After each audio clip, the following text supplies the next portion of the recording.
গণতন্ত্র সুপ্রতিষ্ঠিত, মুক্ত বাজার ও সমৃদ্ধ বাংলাদেশ গড়ে তোলায় প্রতিষ্ঠা বার্ষিকীতে বিএনপির প্রতিজ্ঞা বলে জানিয়েছেন দলের মহাসচিব মির্জা ফখরুল ইসলাম আলমগীর।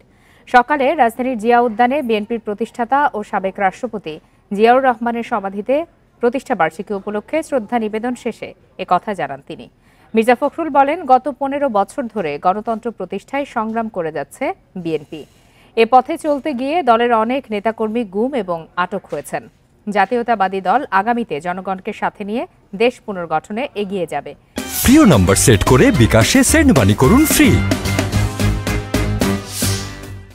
জিয়াউর রহমানের স্বপ্ন আদর্শ বাস্তবায়ন করা হবে বলেও জানান মির্জা ফখরুল।